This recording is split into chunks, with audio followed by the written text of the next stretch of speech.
اس دروازہ بنانے کے مقصد کے حصول کا ایک ذریعہ تھا یہ جو اپنا سند تیز کر رہا ہے وہ. اور اگر وہ سارا وقت ساندھی تیز کرتا رہے تو آپ کا دروازہ تو نہیں بنے گا. یہ جتنی چیزیں تھیں یہ ذرائع تھے ایک مقصد کے حصول کے لیے، اور وہ مقصد تھا دین کے نظام کو اسٹیبلش کر دینا، قائم کر دینا. اور دین کا نظام تھا ما ینفع الناس، انسانیت کی منفعت کے لیے کیا کیا جاتا ہے. تو مذہب میں یہ سارا زور ان ذرائع پہ دیا جاتا ہے، مقاصد ذہنوں سے اوجھل ہو چکے ہوتے ہیں. یہ جو میں نے ابھی عرض کیا ہے کہ نماز کی اہمیت اپنی جگہ ہے، لیکن بحیثیت ایک ذریعہ کے ہے. ایک نماز کے متعلق قرآن نے یہ بتایا کہ اگر دیکھنا ہو کہ وہ نماز ہوئی ہے یا نہیں ہوئی، یعنی قرآن کی منشا کے مطابق ہوئی ہے، تو اس سے تو کہا کہ ان الصلاۃ تنہی عن الفحشاء والمنکر، کہ صلاۃ بے حیائیوں اور برائیوں سے روک دے گی. معاشرے میں جس معاشرے میں صلاۃ ہوگی اس معاشرے میں نہ برائی ہوگی نہ بے حیائی ہوگی.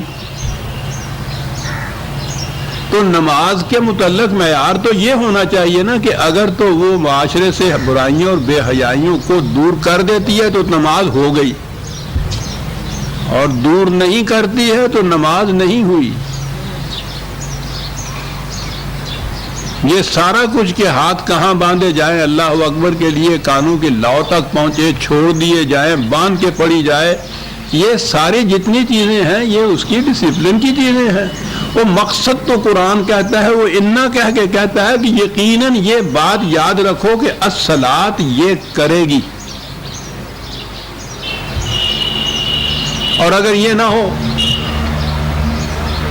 تو پھر وہ ذرائع پہ آپ زور دیتے رہ جائیے، صلاۃ تو نہیں ہوگی. قرآن کریم نے یہ بنیادی نقطہ جو ہے متعدد مقامات پر اس کو واضح کر دیا ہے، اور عظمت قرآن کی یہ ہے. باقی دنیا میں مذاہب جتنے ہیں وہ سارے ذرائع کے اوپر زور دیتے چلے جائیں گے. کسی مذہب میں پرستش کا کوئی مقصد نہیں بتایا جایا ہوگا. قرآن ہے جو یہ زور دیتا ہے کہ یہ جن چیزوں کو ذرائع کہا جاتا ہے انہیں کو مقصود اگر سمجھ لیا جائے تو وہ پھر قرآن کا مقصد حاصل نہیں ہوتا. 2-3 آیتیں بڑی ضروری اس ضمن میں ذہن میں رکھیے. یہ بڑا اہم سوال ہے کہ اتنا کچھ مذہب کے نام پہ ہو رہا ہے لیکن نہ دکھ جائے نہ درما راس آئے مگر خبتے دوا ہے اور میں ہوں. پڑھے جاؤ اور زیادہ پڑھے جاؤ جناب. جتنا پڑھ رہے ہو اس سے کیا حاصل ہو رہا ہے؟ جو اور زیادہ پڑھا دو گے تو اور حاصل ہو جائے گا. بات تو وہی رہے گی. 100 دفعہ بھی صفر لکھ کے جمع کرو تو صفر ہی ہوگا اس کا نتیجہ. سورہ مائدہ نہیں، سورہ بقرہ کی 2/177 آیت بڑی اہم آیات ہیں. لیس البر ان تولوا وجوہکم قبل المشرق والمغرب. نیکی یہ نہیں ہے کہ تم اپنا منہ مشرق کو کرتے ہو یا مغرب کو کرتے ہو. مثال کے طور پر ایک بات ہی صرف قرآن نے کہی ہے، مقصد یہی ہے. یہ بھی بڑی اہم چیز ہے نا، منہ طرف قبلہ شریف کے. اللہ اکبر. کسی مسجد کا اگر رخ قبلے کی طرف نہیں ہوتا تو اس مسجد کے اندر کوئی نماز، وہ کہتے ہیں نماز ہی نہیں ہوئی. نمازی کا رخ اگر نہیں ہوتا، ذرا سا ٹیڑھا ہوتا ہے تو پیچھے سے بھاگا ہوا دوسرا نمازی آتا ہے اور وہ اس کو یوں سیدھا کر دیتا ہے. اور یہ کرنے کے بعد وہ نماز پڑھنے والا بھی مطمئن ہو جاتا ہے کہ ہاں ٹھیک ہو گیا، میرا رخ قبلے کی طرف ہو گیا. جس نے رخ کیا تھا وہ مطمئن ہو جاتا ہے کہ میں نے ایک کام کیا. یہ ہے بھی ضروری، یاد رکھیے. یہ عجیب چیز ہے قرآن کی. اینما تولوا فثم وجہ اللہ. رخ تمہارا ادھر ہونا چاہیے، یہ بھی ضروری ہے. لیکن پھر یہ ایک ذریعہ ہے ایک مقصد کا. ادھر یہ بھی کہا کہ یہ بھی ضروری ہے. یک جہتی یک نگہی تمہارے اندر پیدا ہونی چاہیے. اور اسی طرح سے ہو سکتی ہے کہ نصب العین جو تمہارے ہاں کا ٹارگٹ، جو تمہارے ہاں کا پوائنٹ آف ویو جو تمہارے ہاں کا ہے، وہ سب کا ایک ہونا چاہیے۔ قبلہ کے یہ معنی ہوتے ہیں۔ سوچئے کہ وہ ملت کیا ملت نہ بن جائے گی کہ جس کی زندگی کا مقصد یکساں ہم آہنگی ہو جائے تمام کی، کروڑ آدمی نہیں جی، 1 ارب افراد ساری دنیا میں پھیلے ہوئے، اگر مقصود ان کا زندگی کا ایک ہو جائے، جسے منہ طرف قبلہ شریف کے کہتے ہیں آپ تو پوچھئے نہیں پھر یہ قوم کیا کر دے گی۔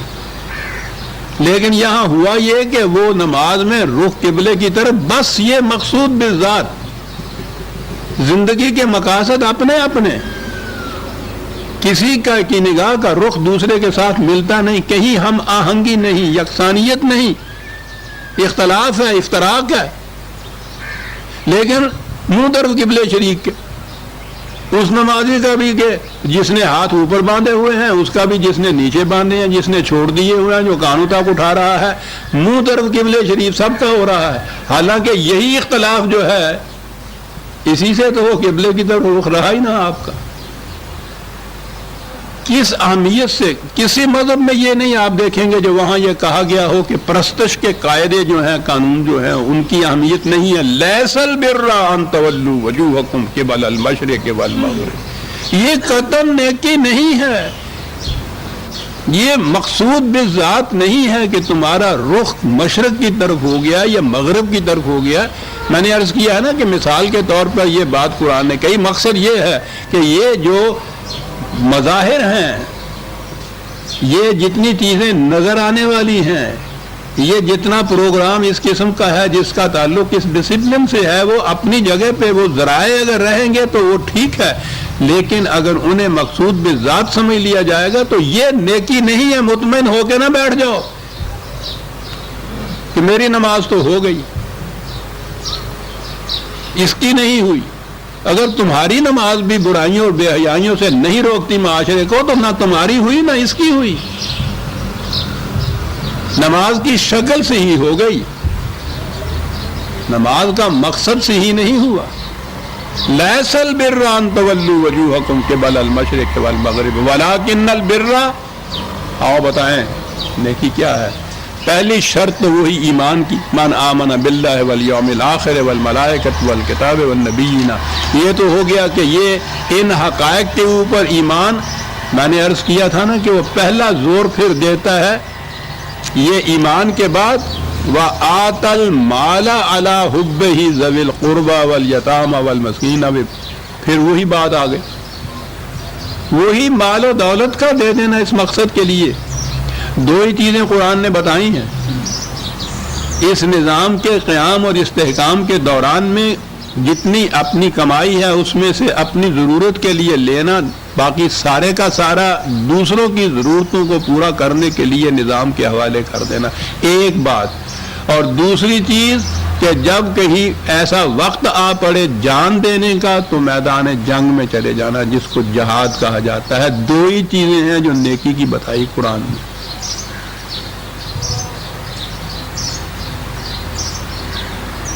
اس لیے کہ یہ دو ہی چیزیں ہیں جن کے دعویٰ کرنے سے انسان مسلمان ہوتا ہے۔ اب تو یہ ہے نا کہ کلمہ پڑھ لینے سے مسلمان ہوتا ہے۔ قرآن کریم نے جو سورہ توبہ میں یہ بتایا ہے، ان اللہ حشر من المؤمنین انفسهم واموالهم بان لهم الجنہ، مسلمان ہونے کے لیے ایک معاہدہ کیا جاتا ہے خدا سے، یہ شخص اپنی جان اور مال خدا کے ہاتھ بیچ دیتا ہے اور وہ اس کے عوض میں جنت دے دیتا ہے۔ جان اور مال یہ دو ہی چیزیں ہیں جو قرآن نے کہی۔ مال کا ذکر تو ساری زندگی میں آتا رہے گا، اور جان جو جس وقت جان دینے کا وقت آئے گا اسے جہاد عام طور پہ کہا جاتا ہے، اور یہ انفاق کہلاتا ہے جتنی بھی۔ یہ کہا کہ نیکی یہ نہیں ہے کہ تم نے اپنا رخ قبلے کی طرف کر لیا، مشرق کی طرف کر لیا، مغرب کی طرف کر لیا، ٹخنا ننگا ہے یا ڈھکا ہوا ہے۔ نیکی یہ ہے کہ تم ان حقائق پر ایمان لانے کے بعد اپنا مال ان مقاصد کے لیے صرف کرتے ہو یا نہیں کرتے۔ قرآن کریم نے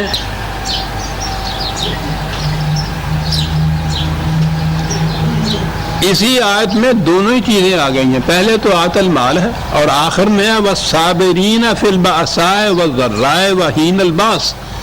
جنگ کے وقت، لڑائی کے وقت، تصادم کے وقت، ٹکراؤ کے وقت استقامت سے کام لیتے ہیں، استقلال سے کام لیتے ہیں، ثابت قدمی سے کام لیتے ہیں. اولئک الذین صدقوا، یہ لوگ ہیں جو اپنے دعوی ایمان کو سچ کر دکھاتے ہیں. اگر یہ نہیں ہے تو لیس البر ان تقوم الوجہ قبل المشرق والمغرب. یہ ان چیزوں کے اوپر زور دیے چلے جانا کہ صاحب اس انداز سے رخ کیا اور اس انداز سے سجدہ کیا اور ایسے ہاتھ باندھے اور وہاں تک ہاتھ اٹھائے، یہ ان چیزوں کے اوپر زور دیتے چلے جاؤ گے، یہ نیکی نہیں ہے. نیکی یہ ہے کہ تم اپنے دعوی ایمان کو ان چیزوں سے سچ کر دکھاتے ہو یا نہیں. یہاں تو اتنی سی چیز کہی ہے، سورہ توبہ میں ہے، وہ بھی اسی کا یہ ایک جز ہے 9/19. اجعلتم سقایۃ الحاج و عمارت المسجد الحرام کمن آمن باللہ والیوم الآخر وجاہد فی سبیل اللہ لا یستوون عند اللہ.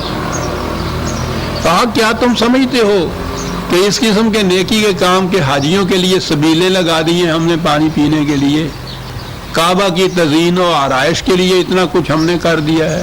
تو آپ کو یاد ہے انہوں نے اگلے دنوں سے یہ خبر آئی تھی کہ پتہ نہیں کتنے 100 من سونا جو ہے کعبے کے دروازے پہ لگایا گیا ہے، کس کس قسم کے پتھروں کے فرش بنائے گئے ہیں، کروڑوں روپے اس کی زینت کے اوپر، اس کی آرائش کے اوپر خرچ کیے جا رہے ہیں. قرآن کہتا کیا تم سمجھتے ہو کہ یہ اس قسم کے یہ نیکی کے کام تم سمجھتے ہو کہ حاجیوں کو پانی پلانے کے لیے یا کعبے کی تزئین و آرائش کے لیے اتنا کچھ ہم کر رہے ہیں؟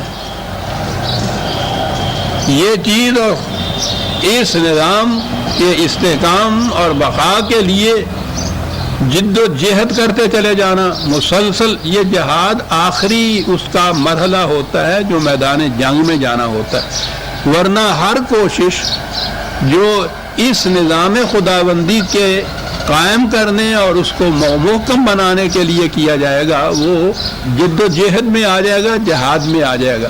کہا کہ یہ بات جو ہے کہ پانی پلانا ہے حاجیوں کو اور کعبے کی تزئین و آرائش کرنی ہے، کیا یہ اس کے برابر ہو جائے گا کہ جو شخص جاہد فی سبیل اللہ لا یستوون عند اللہ؟ تم اپنے ذہن میں خواہ کتنا کیوں نہ اپنے آپ کو فریب دے لو کہ یہ دونوں چیزیں برابر ہیں، خدا کے نزدیک یہ برابر نہیں ہے.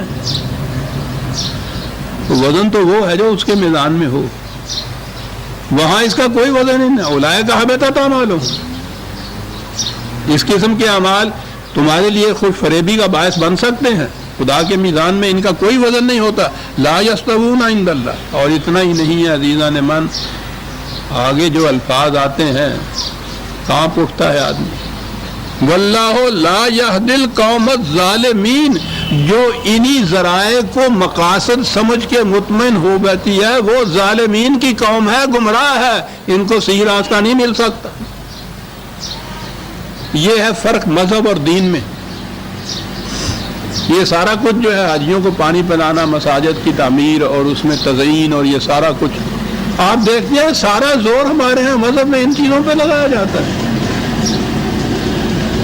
نماز روزہ ہے تو اس کے لیے یہ جزیات جتنی ہیں، مسائل پہ مسائل آپ دیکھیے، کمرے بھرے ہوئے ہوتے ہیں ان کتابوں سے، یہ کہ روزہ کن چیزوں سے ٹوٹتا ہے، کن چیزوں سے رہتا ہے.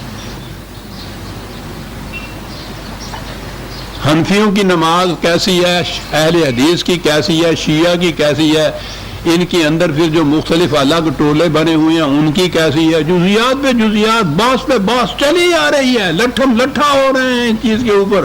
خدا کہتا ہے کہ اس کا وزن ہی کچھ نہیں ہمارے میزان میں. اور اس سے آگے بڑھیے، یہ جتنا کچھ مذہب کے نام پہ قرآن کریم، ناظرہ قرآن کریم پڑھایا جاتا ہے، مکتب پہ مکتب کھلے ہوئے چلے جا رہے ہیں، بغیر مطلب سمجھے ہوئے قرآن کے الفاظ کو دہراتے چلے جانا. سوچیے عزیزان من، دنیا کی کسی کتاب کے ساتھ بھی یہ ہوتا ہے؟ کہ آپ اس کا مطلب نہ سمجھ رہے ہوں اور دہراتے چلے جائیں آپ اس کو ساری عمر، اور اہتمامات اس کے لیے آپ پوچھو نہیں، اتنے اس کے لیے مدارس اور مکاتب کھلے ہوئے ہیں، اور پھر جتنا ان کے اوپر خرچ ہوتا ہے، جتنا اہتمام کیا جاتا ہے، پھر اس کو کام کرنے والے، ان میں چندہ دینے والے، اس کا انتظام کرنے والے بڑے مطمئن ہوتے ہیں کہ بہت بڑا کام ہم کر رہے ہیں، خدا کا، مذہب کا، دین کا، اسلام کا۔ اتنے ہی مکاتب تھے ہی، چلیے حفظ کرانے والے حافظ نہیں جی، آگے چلیے تجوید القرآن ہے جی، پھر وہ قاری بناتے ہیں۔ کس نے تو حفظ کرایا، اس نے یہ سکھایا کہ وہ عین کہاں سے نکلے گی، قاف کہاں سے نکلے گا۔ اب یہ عین اور قاف درست کرنے والے الگ مکاتب کھلے، الگ مدرسے کھلے، ادھر وہ حافظ بناتے ہیں، یہ قاری بناتے ہیں، یہ تجوید کا الگ علم بن گیا ہے، یہ سارا کچھ کرانے والا۔ سارا مقصد اس قرآن کا، پہلے تو اتنا ہی ہوتا تھا کہ وہ رمضان کی تراویح میں وہ حافظ تراویح پڑھا دیتا تھا، محراب سنانا جس کو کہتے ہیں، وہ سنانے والا بھی کچھ نہیں سمجھتا تھا کہ میں کیا کہہ رہا ہوں، یہ سننے والے بھی کچھ نہیں سمجھتے میں کیا کہہ رہا ہوں، ثواب دونوں کو ہو رہا ہے، مطمئن ہے۔ لیس البر، قرآن ہے عزیزان مان، میرے اور آپ کے جذبات کی رعایت نہیں رکھتا، حقائق ہے، نیکی نہیں ہے یہ۔ وہ یہ قرآن کو نازل کیا گیا ہے، وہ کہتا ہے لقوم یعلمون لقوم یعقلون، ان کے لیے جو اس کو سمجھتے ہیں، ان کے لیے جو غور و فکر کرتے ہیں، یہ تو نازل ان کے لیے کیا گیا ہے۔ یہ سارا کچھ اس اہتمام سے ہو رہا ہے۔ سوچئے قوم کا یہ رویہ، انہی تک آ جائیے اور آگے نہ بھی بڑھیے، مساجد بنانا۔ غور فرمائیے کہ ایک ایک مسجد، یعنی لاؤڈ سپیکر الگ، وہ مینارہ اس کے اندر ہے، ایک مینارے پہ جتنا خرچ ہوتا ہے، ایک مسجد پہ جتنا خرچ ہوتا ہے، پھر وہ مساجد بھی ایسی بن رہی ہیں جن میں وہ سنگ مرمر اور سنگ موسیٰ اور یہ چیزیں لگی ہوئی ہوتی ہیں، بنتی چلی جاتی ہیں مسجدوں پہ مسجدیں صاحب، پھر ان کی زیب و زینت کے سامان ہو رہے ہیں، ان کے انتظامات پھر ہو رہے ہیں۔ ادھر میں نے عرض کیا ہے کہ قرآن کے ساتھ یہ کچھ ہو رہا ہے۔ یہ ایک حج کے اوپر آپ کے ہاں پوری ایک عرب قوم جو ہے وہ حج کے اہتمام میں سارا سال لگی رہتی ہے، ٹھیک ہے، اپنا اپنا اطمینان ہے جسے آپ کر کے آ جائیے۔ قرآن کہتا ہے ہمارے میزان میں تو برابر نہیں یہ بات ہو سکتی، ہمارا میزان تو یہ کہے گا کہ نتائج کیا مرتب ہوئے، وہ مقاصد حل ہوئے جن کے لیے یہ چیزیں تجویز کی گئی تھیں، یا سارا دن تم فٹ بال کو کک لگاتے گئے، گلاتے گاتے گئے اور دوسرے کے گول میں پہنچایا ہی نہیں اس کو، تم نے نہیں گنی جائیں گی یہ ککیں آپ۔ مقصد تو اس گیند کا گول میں پہنچنا تھا، فری کے مقابل کے۔ لا یستعون، میں یہ کہہ رہا ہوں، یہ لا یہدی القوم الظالمین، اتنا ہی نہیں کہا کہ نیگیٹو ہے یہ چیز، منفی ہے یہ چیز، کچھ حاصل نہیں ہوا، وہ کہا ہے کہ یہ قوم گمراہ ہے، یہ قوم ظالم ہے، جو مطمئن ہو جاتی ہے ذرائع کو مقصود سمجھ کر۔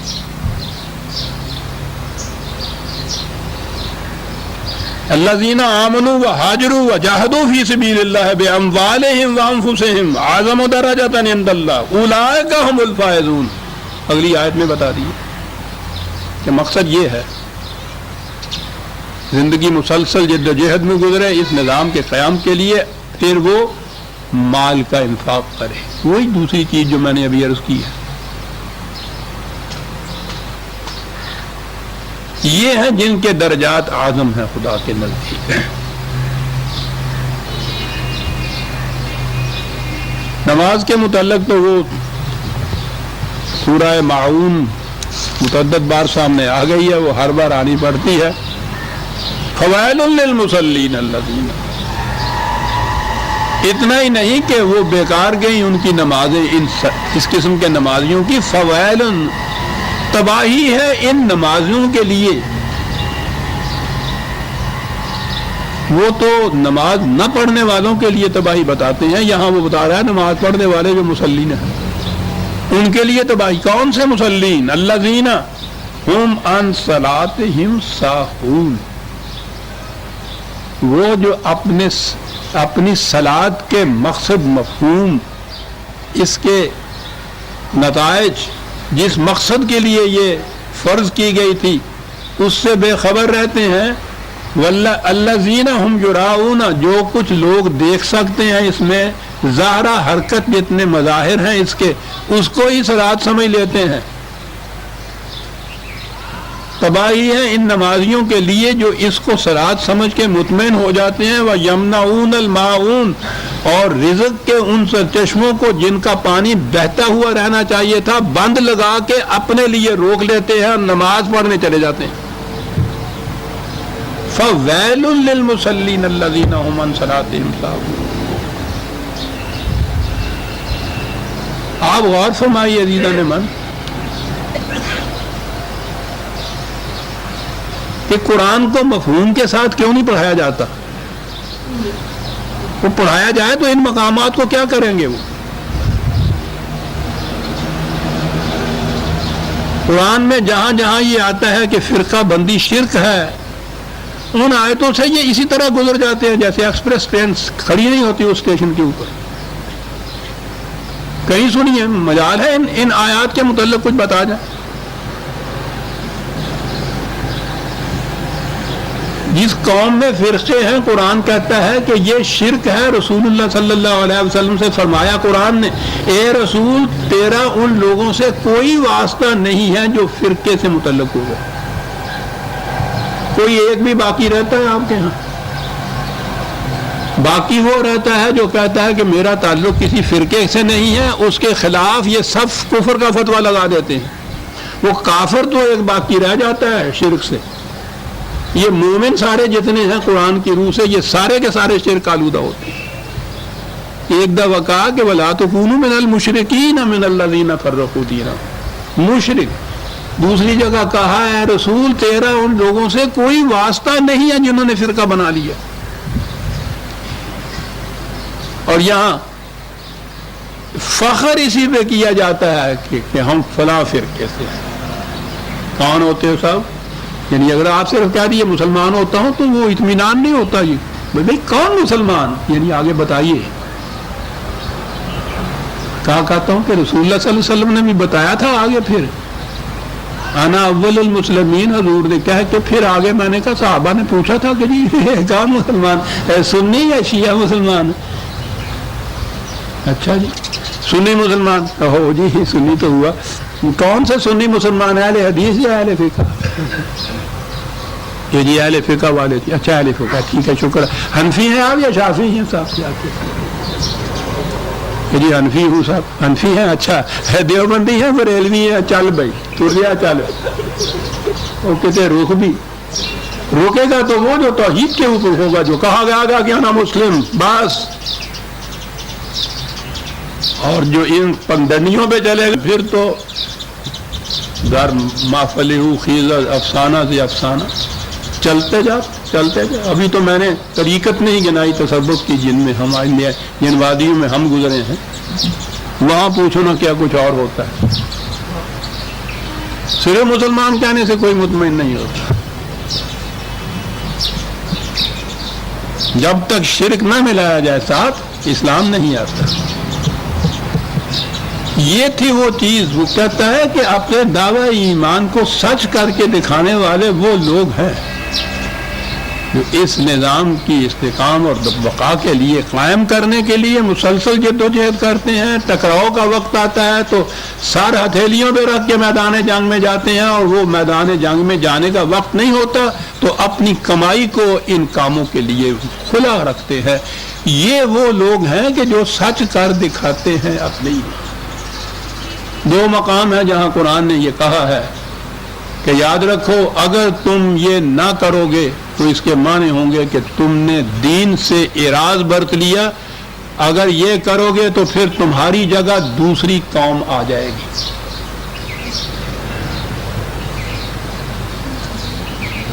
بات آئی ہوئی ہے سامنے تو آ ہی جائے. خدا تمہیں لے جائے گا اٹھا کر, تمہاری جگہ دوسری قوم لے آئے گا. یعنی یہ کوئی کم درجے کی تباہی نہیں عزیزان ایمان. ایک تو یہ ہے کہ قوم ہو, اس کو کوئی سزا مل جائے, سزا کے بعد وہ بچ جائے, لیکن دوسری چیز یہ ہے کہ پھانسی دے دی جائے. یعنی اس قوم کی جگہ دوسری قوم لے آئے قرآن. اس سے بڑا عذاب کوئی اور ہو سکتا ہے صاحب؟ کون لوگ ہیں جن کے متعلق یہ کہا گیا؟ 47/38 2-3 مقام ہیں. ہاں انتم ہؤلاء تدعون لتنفقوا فی سبیل اللہ منکم. کوئی بات آ گئی. تم وہ ہو کہ کہا تم سے یہ جاتا ہے کہ اپنا مال و دولت اس مقصد کے لیے دے دو, صرف کر دو. فمنکم من یبخل ومن یبخل فانما یبخل عن نفسہ. اور تم میں سے وہ لوگ ہیں کہ وہ یہ نہیں کرتے, ساری مال و دولت اپنی ذات کے لیے سمیٹ کے رکھ لیتے ہیں. وہی مال کی بات اور وہی اس کا بخل.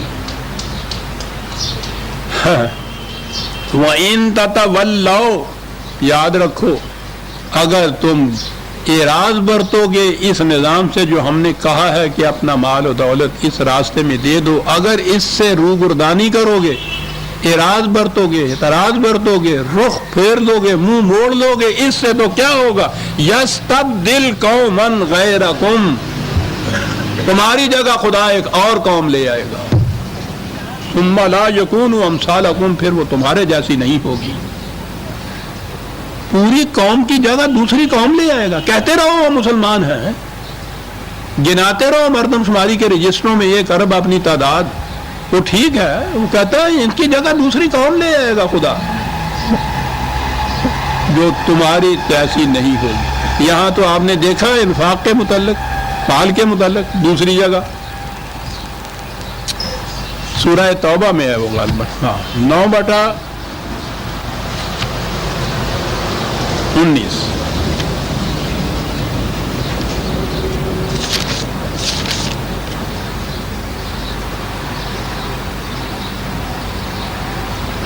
نہیں 39 ہے جی, دیکھ لیجئے گا. وہ وہاں میدان جنگ کی بات آ گئی. یہاں تو وہ انفاق کی بات تھی, مال کی بات تھی, یہاں جان کی بات آ گئی. الا تنفروا یعذبکم عذابا علیما. اگر تم منہ موڑ لو گے اس ٹکراؤ اور تصادم اور میدان جنگ سے, جہاں جان دینے کا وقت آتا ہے, اگر یہ تم کرو گے تو یستبدل قوما غیرکم, تمہاری جگہ وہ دوسری قوم لے آئے گا. تو عزیزان ایمان اپنے آپ کو ہم فریب دیتے رہیں, سیدھی سی بات ہے. وہ تو یہ کہہ رہا ہے تمہاری جگہ دوسری قوم آ جائے گی. یہ کوئی کم درجے کا عذاب یا تباہی نہیں ہے, کسی قوم کی جگہ ہی دوسری قوم آ جائے.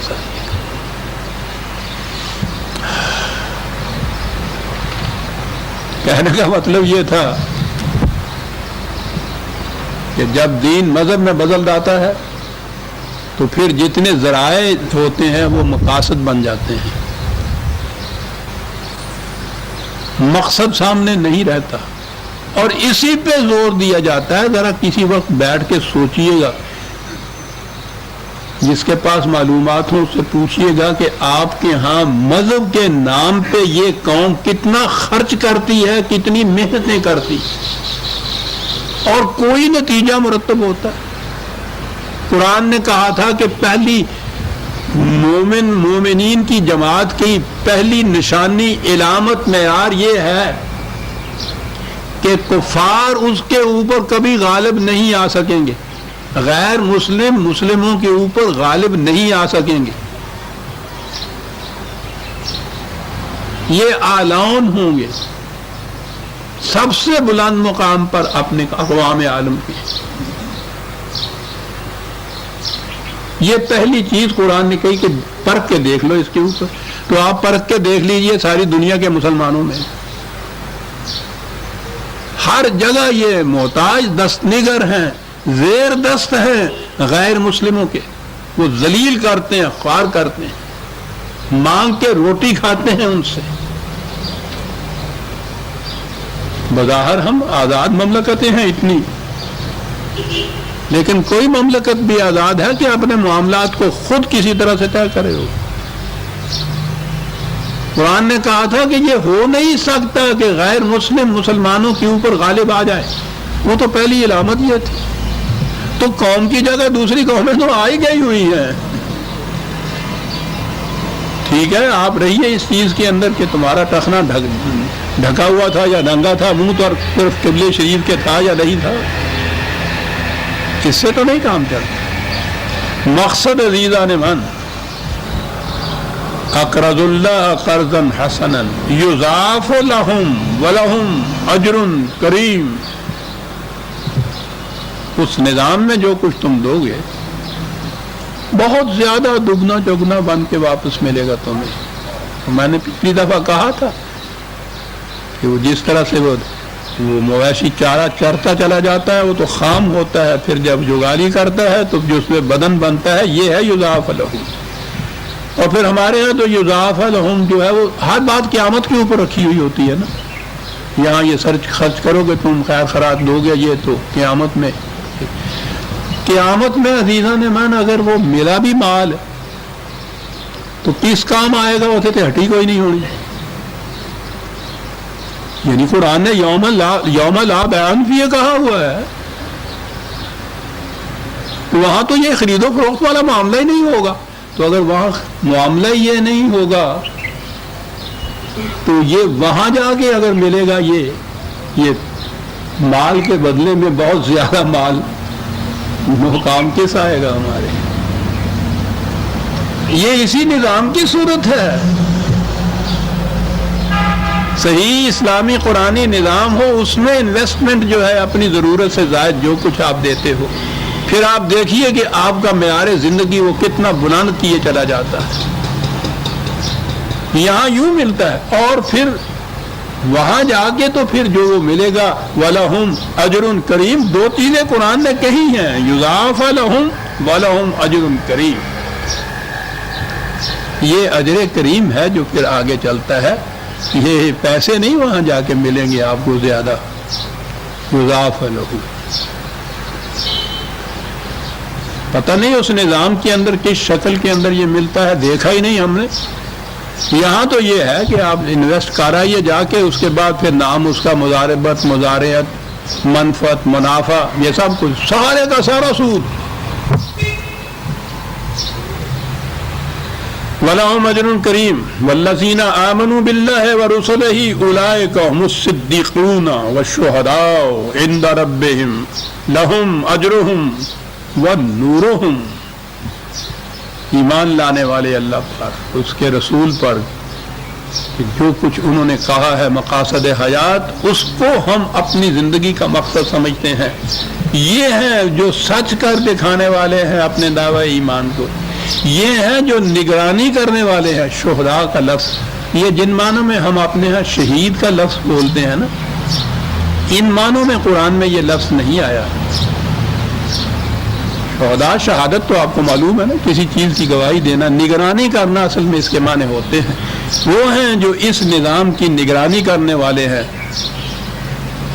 خدا کے نزدیک خدا نے یہ ان کا فریضہ زندگی مقرر کیا تھا کہ وہ اپنے دعوی ایمان کو اپنے ان اعمال سے سچ کر دکھائیں اور نگرانی کریں.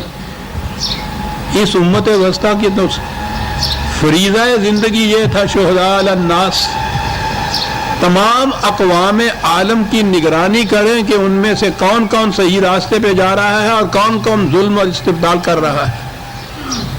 اس قوم کا فریضہ یہ تھا. کذالک جعلناکم امۃ وسطا لتکونوا شہداء علی الناس. دنیا کی غیر مسلم قومیں تمہارے اوپر نگران ہے، ان کا سارا انٹیلیجنس تمہارے اوپر کام کر رہا ہوتا ہے. آپ نے ان کے خلاف شہداء کیا بننا ہے؟ سر شہداء علی الناس لہم اجرہم ونورہم. ان کی مسائی کا نتیجہ، اور وہ جو میں نے عرض کیا تھا کہ قرآن کریم تو اس کے بعد کی زندگی میں جنت کو بھی آخری مقام قرار نہیں دیتا، وہ بھی سستانے کا مقام ہے۔ وہاں کہا ہے کہ ان کا پیشانی کا نور سرچ لائٹ ان کے آئندہ کے راستوں کو روشن کرتا چلا جائے گا۔ تو آئندہ چلنا ہوگا تو وہ راستوں کی روشنی کچھ فائدہ دے گی نا۔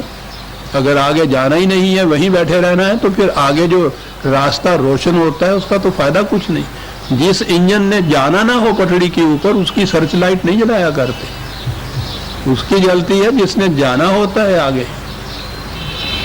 قرآن نے ان کی پیشانیوں کی سرچ لائٹ بتائی ہے۔ والذین کفروا وکذبوا بآیاتنا اولئک اصحاب الجحیم۔ دیکھیے کیا بات قرآن کی تقابل میں لفظ لاتا ہے، حالانکہ جہنم کا لفظ عام تھا۔ فرق یہ ہے جحیم وہ ہوتا ہے وہ مقام جہاں کوئی رک جائے، آگے چلنا چاہے۔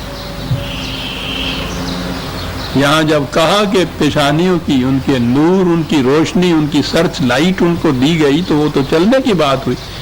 اور وہ جو اس کے برخلاف والے لوگ ہیں، رک جانے والے، آگے نہ چلنے والے، جہاں جو کوئی قوم رک گئی آگے نہیں وہ چل سکتی، وہی جہیم ہے۔ اور جس قوم کے اندر ان کے مذہب کا عقیدہ تقلید ہو کہ 1000 برس سے پہلے جو کچھ کسی نے کیا تھا وہی کے وہی ہم کھڑے، یعنی آپ کے ہاں اجتہاد کی ان کے ہاں اجازت ہی نہیں ہے کہ زندگی کے مسائل کے متعلق کوئی نئی راہیں آپ تلاش کر سکیں، اجازت ہی نہیں۔ جس راستے پہ 1000 برس پہلے وہ چلے جا رہے تھے آپ کے ہاں کے اسلاف اور بزرگ، انہی کے اوپر، انہی کے نقش قدم کے اوپر آپ کو چلنا ہے، وہیں کھڑے ہیں آپ۔ کوئی آپ کے ہاں زندگی کا مسئلہ پیش ہو جائے، دیکھا یہ جاتا ہے کہ صاحب فلاں امام نے یہ کہا، فلاں مفسر کی یہ رائے ہے، فلاں محدث نے یہ لکھا ہے، وہاں اس سے آگے نہیں ہے۔ آپ نے خود کوئی سوچا یا کچھ، یہ تو حرام ہے سر، وہی کھڑے ہیں۔ جہیم میں ہے یہ امت 1000 برس سے۔ قرآن تو یہ کہتا تھا، خدا نے تو یہ کہا تھا کہ من جہد فینا لنہدینہم سبلنا، جو ہمارے راستے میں جد و جہد کرے گا ہم کئی راستے ان کو دکھائیں گے آگے چلنے کے لیے۔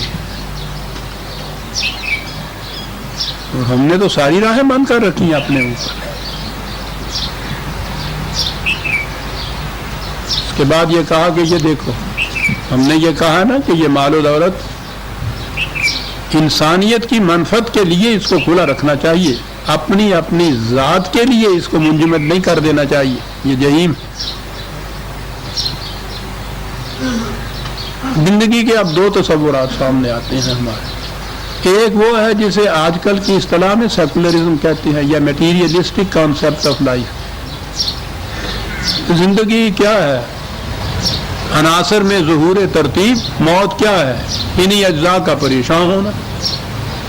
یہ ایک فزیکل لائف ہے، طبی قوانین کے تابع جسم انسان کا چلتا ہے، انہی قوانین کے مطابق ایک دن یہ مشینری بند ہو جائے گی، انسان ختم ہو جائے گا۔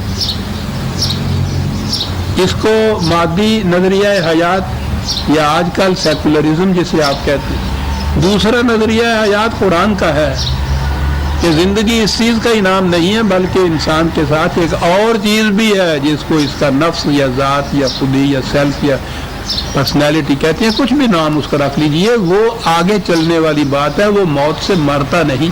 اور مقصد حیات یہ ہے کہ اس کی نشو و نما ہوتی چلی جائے، وہ ذات کی جس نے آگے چلنا ہے، لیکن چونکہ اس کی نشو و نما اس سطح زندگی پر جس میں انسانی کے اندر رہتے ہوئے ہوتی ہے، اس لیے انسانی جسم کی نشو و نما، پرورش، توانائی یہ بھی ضروری ہے، لیکن یہ پھر مقصود بھی ذات نہیں ہے، اس مقصد کا ذریعہ ہے۔ انسانی ذات کی نشو و نما کا ذریعہ ہے انسان کے جسم کا تندرست و توانا رہنا، اتنا۔ اور اگر مقصد ہی یہ بن جائے جیسا کہ سیکولرزم میں ہے، تو کہا پھر یہ چیزیں جتنی بھی ہیں اسی دائرے میں گھر کے رہ جاتی ہیں۔ تو یاد رکھیے قرآن میں جہاں جہاں یہ آیا ہے نا کہ اس دنیا کی زندگی لہو و لعب کی زندگی ہے، کھیل تماشے کی زندگی ہے، اس کے یہ معنی نہیں ہے کہ اس سے نفرت کرو، معنی اس کے یہ ہے کہ اسی کو مقصود بالذات نہ سمجھ لو. اعلموا انما الحیات الدنیا لعب و لہو و زینت و تفاخر بینکم و تقاصر فی الاموال والاولاد. تھا کہ یہ زندگی لاؤ لاب کے کئی دفعہ یہ الفاظ آ چکے ہوئے ہیں. اس کے معنی ہوتا ہے کہ کسی ایک مقام کے اوپر کھیل کود میں لگے رہنا، آگے نہ بڑھنا. کشتی اگر بھنور میں پھنس جائے یا موجوں کے تلاطم میں آ جائے تو وہاں تو وہ حرکت کرتی رہتی ہے، ساحل کی جانب آگے نہیں بڑھتی. اس کو کہتے ہیں لاؤ لاب. کہا یہ زندگی اگر آپ کے ہاں تصور حیات ہے مکینیکل، یہ جہاں قرآن نے کہا ہے نا کہ یاد رکھو دنیا کی زندگی، تو اس کے معنی ہے یہ تصور حیات کہ زندگی اسی زندگی دنیا کی زندگی ہے. کہا کہ اس کی کچھ اتنی ایسی قیمت نہیں ہے. یہ تو یہ تفاخر بینکم، مقصد اس سے یہی ہے کہ ایک دوسرے کے مقابل میں آ کے تم فخر کرو. اس کے پاس ایک موٹر ہے، میرے پاس 2 موٹر آ گیا. تفاخر کیا بات ہے اس لفظ کی بھی. یہ ڈھول کا پول ہمارے ہاں محاورہ ہوتا ہے نا، اندر سے کھوکھلا ہو آواز بہت ہو اس کی. ان کے ہاں ایسے مواشی ہوتے تھے کہ وہ جن کے وہ اڈر، جن کے حوانہ جن کو کہتے ہیں جس میں دودھ ہوتا ہے پھر دوتے ہیں، وہ تو بڑا پھولا ہوا ہو اور دودھ اس میں سے بہت ذرا سا نکلے، اسے فخر کہتے تھے یہ لوگ. تفاخر کہا پھر یہ اس قسم کا مال و دولت جو ہے وہ ایک دوسرے کے ساتھ یہی ہے کہ بڑا بننے کا ایک جذبہ ہوتا ہے، پھولا ہوا حقیقت اندر کچھ نہ ہو، بڑا بنا ہوا ہو. یا تقاصر فی الاموال، ایک دوسرے سے مال اور دولت میں بڑھ جانے کا جذبہ. وہ ان کے پاس وہ ایک محل بنا ہوا ہے، ہم 4 بنا کے بتائیں گے. ان کے پاس ایک وہ موڑ رہے ہیں، ہمارے یہاں 10 ہو جائیں گی. سر تقاصر کہنے لگے یہ ہے، یہ کوئی مقاصد حیات نہیں ہے ایک دوسرے سے بڑھ جانا. کیا ہے یہ؟ کمثل غیث اعجب الکفار نباتہ ثم یہیج فتراہ مصفرا ثم یکون حطاما. کہنے لگے بس یہ سمجھیے کہ یوں ہی کہیں کسی پتھر کی چٹان پہ تھوڑی سی مٹی جم گئی، کہیں ذرا سا چھینٹا پڑ گیا، اس کے اندر سے کوئی تھوڑی سی کھیتی اگائی. کہنے لگے کہ کیا تم سمجھ لو کہ یہ بہت بڑی فصل اگے گی ہماری اس میں سے؟ ہوگا کیا؟ کل ہی ذرا زور کے دھوپ نکلے گی، چرمر ہو جائے گی، زرد ہو جائے گی، چورا چورا ہو جائے گی، ختم ہو جائے گی.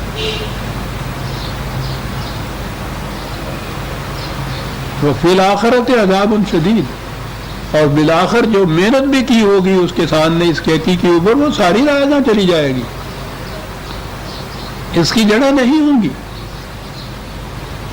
اس کے مقابلے میں مغفرت من اللہ و رضوان، دوسری قسم کی وہ کھیتی ہے کہ جو قوانین خداوندی سے ہم آہنگی کی بنا پر کی جاتی ہے. اچھی زمین، اچھا بیج، پانی، ہوا، حرارت، سب کچھ، اور پھر حفاظت کا سامان. ایک وہ کھیتی ہوتی. تو کرنے لگے دونوں میں تم خود فرق کر کے دیکھ لو. ما الحیات الدنیا الا متاع الغرور، یہ متاع کے معنی میں نے عرض کیے تھے نا. مسافر جو زیادہ سفر اپنے ساتھ لے کے جائے کہ راستے میں میرے کام آئے، کم از کم ہوتا ہے اور وہ ضروری سامان ہوتا ہے، اس سے زیادہ نہیں ہوتا، وہ بوجھ بن جاتا ہے. یعنی کہ یہ تو ضروری چیز تھی دنیا کے سفر میں، لیکن اگر یہ متاع الغرور ہو، یعنی یہ جھوٹا سکہ ہو. بڑی عمدہ مثال یہاں دی ہے. سفر میں آپ نے کہیں جانا ہو تو آج کل وہ ٹریولر چیک مل جاتے ہیں، روپیہ نہیں ساتھ لے جانا پڑتا، چیک ہی لے جاتے ہیں. وہ آپ لے جائیں اور چلا جائیں. آپ کے چاہ رہا ہوں امریکہ، وہاں جا کے میرے پاس 10,000 روپے کے چیک ہیں، بینک میں وہ چیک دیں اور وہ کہیں کہ یہ تو جعلی ہے. جب اس سے پہلے روپیہ آپ کے پاس ہو، دکاندار کو آپ دیں، چیز خرید لیں اور وہ کہیں یہ تو کھوٹا ہے. تو یہ جو جعلی چیک، یہ کھوٹے سکے ہیں، یہ ہے جسے قرآن متاع الغرور کہتا ہے. مسافر کے پاس جعلی اور کھوٹے سکے ہونا، کیا تشبیہ ہے سر. وہ اپنے آپ کو مطمئن رکھتا ہے کہ میرے پاس اتنا مال ہے، لیکن جب وہ دکان یا منڈی پہ جاتا ہے، اس کو دکھاتا ہے تو وہاں نظر آتا ہے کہ جعلی یہ چیک ہے، یہ کھوٹا سکہ ہے، نہیں بس یہ ہے اس کی کیفیت. جو مقصد بتایا گیا تھا تکاثر فی الاموال تفاخر بینکم، ایک دوسرے سے بڑھ جانے کا جذبہ. کہا ہم اس جذبے کی رعایت کرتے ہیں تمہاری. یہ انسان کے اندر انسٹنکٹ ہے، ایک بڑھ جانے کا جذبہ، دوسرے سے آگے چلے نکل جانے کا جذبہ، یہ جذبہ ہے. کہنے کہ جذبے کی ہم قدر کرتے ہیں، تمہیں میدان ایک اور دیتے ہیں ہم. تمہارا میدان یہ نہیں ہے، کرکٹ نہیں تمہیں کھیلنا آتا، چاہتے ہو دوسروں سے آگے چلنا، تم فٹ بال کی طرف آ جاؤ، وہاں اس جذبے کی تسکین ہو جائے گی. یعنی وہ میدان بدل دیتا ہے. سابقوا الی مغفرۃ من ربکم، آؤ ہم تمہیں بتائیں، ایک دوسرے سے بڑھنا ہے نا، تو خدا کا دیا ہوا جو پروگرام ہے اس راستے میں آگے بڑھنے کی کوشش کرو. حفاظت کا سامان وہاں مل جائے گا، آگے جاؤ گے آخر میں تو جنت کی زندگی میسر آ جائے گی. 4 لفظ عزیزہ نے من، کائنات کے چاروں گوشے آ گئے. کون سی جنت؟ کعرض السماء والارض. ہمارے تو ذہن میں یہ ہے نا کہ وہ مرنے کے بعد وہاں جائیں گے، کوئی ایک مقام ہے وہاں جنت کا. ذہن میں یہی کچھ آتا ہے، وہ باغ ہے اس میں چلے جائیں گے، ٹھیک ہے، ایک مقام تھا. پہلے جنت کہ جو اس ارض و سما میں ہر جگہ پھیلی ہوئی ہے.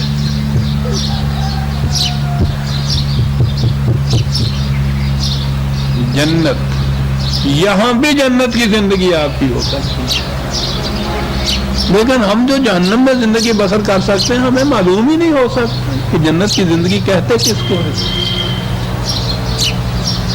تو وہ جنت کسی خاص مقام کے اوپر نہیں ہے.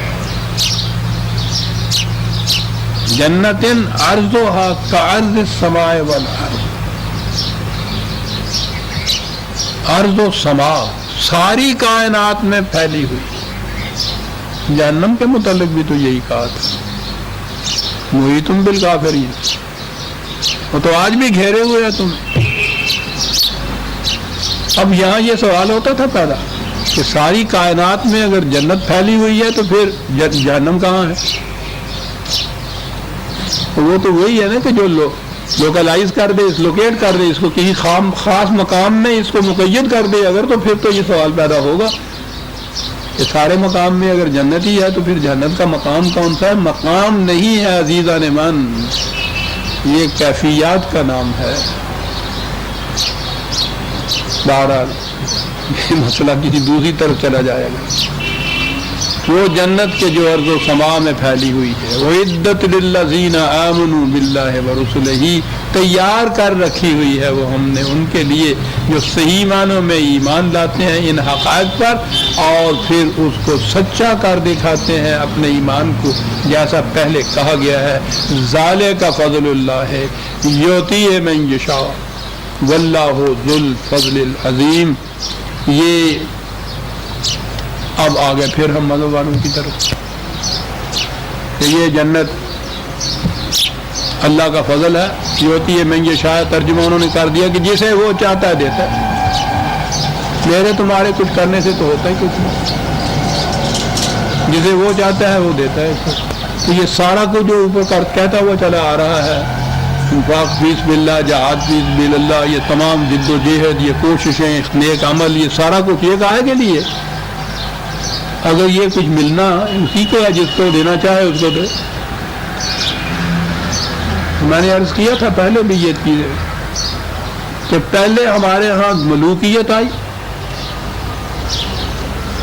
جس میں نہج زندگی یہ ہو کہ وہ بادشاہ کا کہا جو وہ کہہ دے وہ ہوگا. مزاج شاہ گاہے بسلام بے رنجن و گاہے بدشمان خلات بخشن. مزاج شاہ کا کیا ہے؟ کبھی ایسا بھی ہے تم نے سلام کیا اور اس نے کہا گردن اڑا دو اس کی. کبھی ایسا ہے کہ تم نے گالی دی، اس نے کہا خلط دے دو اس کو، ہو جائے بہتر. مزاج شاہاں اوکے کی برواہ راگ ہوتے بے بروائیاں پھڑ لے عملہ والے چھڑ دے اوگن ہار نو. قادر مطلق صاحب کون روک سکتا اس کا؟ یعنی اس ٹائپ کا خدا ہم نے بنایا جس ٹائپ کا یہاں نیچے بادشاہ تھا ہمارا سلطان، اور اس سلطان کو کہا ذل اللہ علی الارض، یہ خدا کا سایہ ہے اس زمین پہ، تو اوپر اسی قسم کا وہ خدا بنایا، اسی قسم کا یہ خدا بنا، یہ سلطان بنایا۔ میں یہ شاہ والی بات پھر جو تھی اس کے ترجمے یہ ہوئے کہ جو چاہے صاحب، نہ قاعدہ، نہ کوئی قانون، نہ کسی کا عوض، نہ معاوضہ، نہ کوئی صلہ، نہ اجر، سوال نہیں ہے، جس کو چاہے جنت میں بھیج دے، جس کو چاہے جہنم میں بھیج دے۔ تصور ہی یہ آ گیا، اور پھر تقدیر آ گئی اس کے بعد کہ سارا کچھ پہلے سے لکھ دیا، پیدا ہونے سے پہلے لکھ دیا جہنمی اور جنتی، نہ پیدا ہونے میں اس کا کوئی اختیار بیچارے کا، یعنی اس نے کہیں درخواست دی تھی کہ جی مجھے ضرور پیدا کر کے جنت میں بھیج دیجیے، دنیا میں بھیج دیجیے، کچھ نہیں، کسی بچے کے اختیار میں نہیں، کوئی پوچھا ہی نہیں کسی نے، وہ بھیج دیا۔ بھیج دینے کے بعد یہ کہ اچھا تم میں سے جس کو جی چاہے گا ہم جنت میں بھیج دیں گے، جس کو جی چاہے گا جنت میں بھیج دیں گے، ملاحظہ فرماؤ۔ یہ اب تقدیر کا مسئلہ، اور تقدیر کی اہمیت 5 ارکان ایمان کے تو قرآن نے بتایا، اللہ پر ایمان، رسولوں پر ایمان، کتابوں پر ایمان، ملائکہ پر ایمان، آخرت پر ایمان، 5 ہیں۔ اور معلوم نہیں آپ لوگوں کو کبھی وہ یہ کلمہ جو ہے یہ نہیں، یہ ایمان جو ہے بالتفصیل پڑھنے کی کہیں موقع ملا یا نہیں؟ پہلے ہوا کرتا تھا، نکاح کے وقت پڑھایا کرتے تھے، اب اس کی جگہ بھی قانون آ گیا ہے، یہ وہ پڑھاتے بھی نہیں ہے، پڑھائیں بھی تو پتہ ہی نہیں ہوتا پڑھنے والے کو میں کیا پڑھ رہا ہوں۔ 5 تو یہ خدا نے مقرر کیے، اور اس کے اندر والقدر خیرہی و شرہی من اللہ تعالی، یہ انہوں نے درمیان میں داخل کر دیا جزو ایمان تقدیر۔ اللہ اکبر، جرت ملاحظہ فرمائیے کہ وہ خدا مقرر کرتا ہے 5 اجزاء ایمان، وہ کہتا ہے ان پر ایمان لانے سے مومن ہو تو ان کے انکار کرنے سے کافر ہو، وہ کہتے ہیں 5 نہیں 6، چھٹا ان کا یہ تقدیر کا، دور ملوکیت کا، بادشاہت کا، جو جی میں آئے کرے، یہ آپ کے ہاں جزو ایمان بنا دیا ہوا ہے۔ اور بڑے بڑے آپ کے ہاں کے یہ علماء کرام، ان کی کتابوں میں ایک پورا حصہ ہوتا ہے یہ چھٹے جز کا۔ بات لمبی ہو جائے گی اور وقت ہو گیا، ورنہ میں بتاؤں کہاں کہاں یہ ہوتا ہے۔ نہیں یہ شاہ جسے چاہے جو چاہے وہ کرتے، تو سارا کچھ جو کچھ سارے قرآن میں اس زور دیا ہے اس نے، عمل کے اوپر، کام کے اوپر، جہاد کے اوپر، سارا واش آؤٹ ہو جاتا ہے اسے عقیدے سے کہ بھائی ہونا تو وہ ہے جو وہ چاہے گا، خام خواہ ٹکرے مارنے سے حاصل کیا ہوگا۔ واللہ ذو الفضل العظیم، وہ بہت عظیم فضل کا مالک ہے۔ سورہ آگے آتی ہے وہ آیت تقدیر کے متعلق، دیکھیے میں نے کہا ساتھ ہی وہ آیت بھی آ گئی، لیکن اب وقت ہو گیا ہے۔ سورہ الحدید کی آیت 21 تک ہم آ گئے، 22ویں آیت سے ہم آئندہ لیں گے۔ ربنا تقبل منا انک انت السمیع العلیم۔ شکریہ۔